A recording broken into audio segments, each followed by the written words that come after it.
Interested in taking part? Fill out a form. The link is in the description below. Books we read. Books we read. If I had power over water, I could just.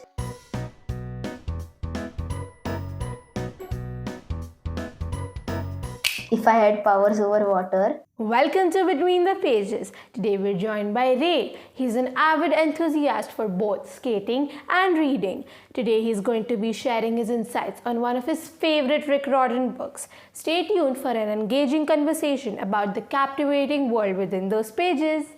Hi Ray, welcome to Between the Pages. How are you? I'm fine.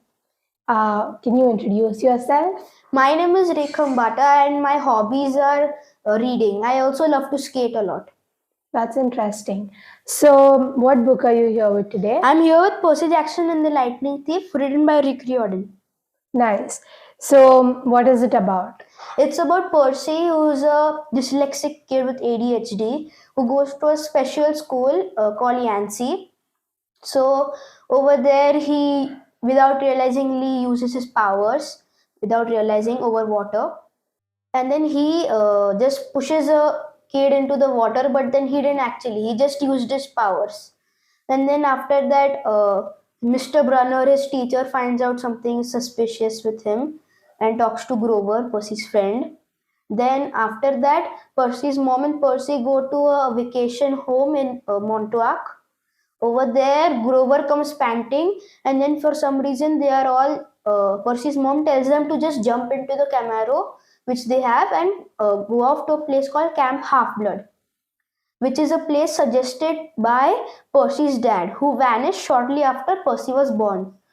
Before getting there, when they were just a mile away, a minotaur, which is a half man, half bull, follows them, or you could say that chases them. Then Percy is forced to leave his mother as she is not half blood and cannot cross the property line. And the Minotaur captures his mom, and then Percy's mom is sent to the underworld. And then, after a lot of eavesdropping on the doors in Camp Half-Blood, Percy finds out that the Greek gods are real. Zeus, Poseidon, Hades are the big three, and Poseidon is accused by Zeus because Zeus thinks Poseidon has stolen his master bolt. So he tells Poseidon that he should find the master bolt before the summer solstice, or he will wage a war. And then the adventure begins, and Percy and his friends go out on a quest to retrieve it. That sounds interesting. So, how did the modern day setting with Greek mythology affect the story? So actually, Mount Olympus, where all the gods actually meet up together, is on the 600th floor of the Empire State Building in Manhattan. And then Percy and his friends Annabeth, Chase, and Grover Underwood, the trio of them go across many countries in 2 days' time, like Denver and and etc. There are quite a lot of places. Okay. So, how do you feel about Percy as a main character? I feel that Percy being a main character, he is nice. He likes to go off on adventures. He thinks recklessly.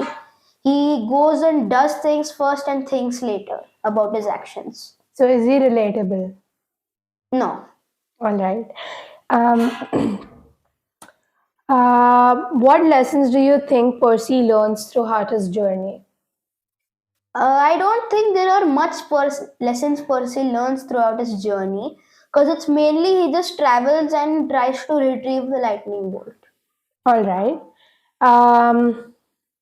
If you could have a magical power like him, what would it be? Power over water or air. Why? If I had power over water, I could just create tsunamis in the water, go underwater and propel myself faster than a submarine. If I had powers over water. Oh, yeah. And if I had powers over air, I would just fly around doing whatever I wanted. Nice. Which Greek gods or mythical creatures does he encounter, and which one is your favorite? He encounters many creatures like Medusa, who is who was actually one of Poseidon's girlfriends. So they were together in Athena's temple. Oh my god, okay. Okay, this is getting gross. I can't say it. Continue. Okay, they were together in Athena's temple, and Athena did really I'm so disappreciated that. So then Athena turned Medea actually into a monster with who has the power to turn anything into stone. If a person looks in the eyes, that they will be converted into stone. So then, when Poseidon realized, he told Medea this. Then Medea got so ashamed that she ran away in shame. Later on in the story, she is known to be as Medusa. All right. Um, while reading the book, did you learn about new myths and Greek gods? No. So you were already aware of all of this. Yes. All right. And how does Percy's understanding of his identity as a demigod evolve throughout the story? Percy being a big three, he feels like there's a lot of responsibility on his shoulders. Because later on in the book, the fifth book actually, Percy has to make this big decision about that will he preserve Olympus or will he raise it or will he destroy it. So, being a son of the big three, that decision is on his shoulders. All right. If you were a if you were a demigod like Percy, which Greek god would you want as your parent? A Greek god which I wouldn't mind as my parent was Ares, the god of war Why? and war spoils. Because I'm really a fan of war spoils. Oh my god. Okay. How does the author Rick Riordan incorporate humor to the story? He does actually incorporate humor to the story. Because when they are all stranded into situations which they don't know how to get out of it, one of the characters, either Percy, Annabeth, or Grover, they are known to just make some funny jokes for them to think about something else while they go out of the situation and So not think about the situation so much. do you remember any jokes they cracked? No. Okay. Were there any parts of the book that surprised you? Yes, there was one part of the book which surprised me. In the end, almost the end, that Percy came face to face with Ares and they had a battle. And that Ares revealed that he was the one who stole the lightning bolt. He sent a champion of his to steal a lightning bolt and Hades' mask of invisibility. So how do you get interested in these kinds of books? Actually, I don't get interested in Magarpata city. There is a library called Just Books. So over there, I go to get 4 books. So over there, I'm always just browsing around. I find books which I like, front covers. I turn them on the back, read the short story about it, see if I like it. If I'm further interested about it, I open it and read a few pages. If it's interesting, I take it. All right. In the book, if you could visit a place, where would you want to go? Mount Olympus on the 600th floor of Empire State Building. Why so? Because in the book it describes that there are many carvings and ancient carvings about the gods and in ancient Greek.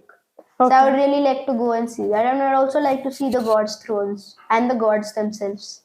Okay. And have you read other books from Rick Riordan? Yes, I've read all of his books. Okay, wow, damn. Okay, that's cool. How about like I am not aware of any books that he's written apart from Percy Jackson. Can you like share some? So he has written many things. He has written Percy Jackson, which is based on Percy Jackson and his adventures. Then after that, there's another series called Heroes of Olympus. In that, they introduce 3 new demigods. So in the same thing? Yeah, in the same thing. With the same, Percy Jackson is also there in that. Okay. Then after Heroes of Olympus, there's Trials of Apollo, where Apollo, a god, one of the gods, he is turned down as a mortal by Zeus because he gave one of the heroes from Heroes of Olympus the potion to make sure that you can come back from the dead. So Zeus cast him down as a mortal, and he has to go through many tasks to get his godhood back. Then after Trials of Apollo, there is different series, not about Greek gods, but then there is one like Magnus Chase, which is about Norse mythology. Then, uh, yeah, Okay. And in this book, how do you feel about Percy's relationship with his father? I believe he's Poseidon. yes. Okay. In how does it influence the story? In the story, it's a realization in the end that Poseidon does not really associate and be together with Percy. He is just when Percy was born, he just left Percy's mother and Percy alone, Okay. and does not do spend enough bonding time with Percy. So how do you feel about their interactions when? To be honest, there are hardly any interactions. They don't interact much. All right. Because being a god and also a part one of the big three, they're strictly prohibited from helping their sons or in any way. So would And you- they're also taken an oath that they will never give birth to any more demigods. And Percy was the second. To be honest, first Zeus broke his promise, then Poseidon. Wow. Okay, this story is getting so complicated. Okay. How did you get to know about this book?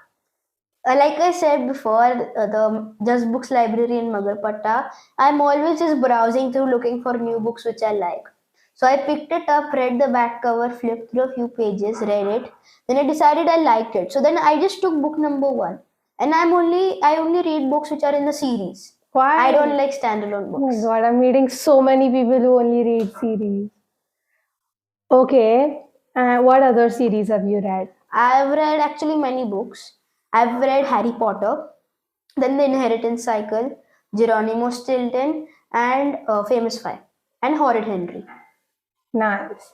Wait, I got a question in my mind. and Diary of a Wimpy Kid. Yeah, everyone's read that. What book are you currently reading?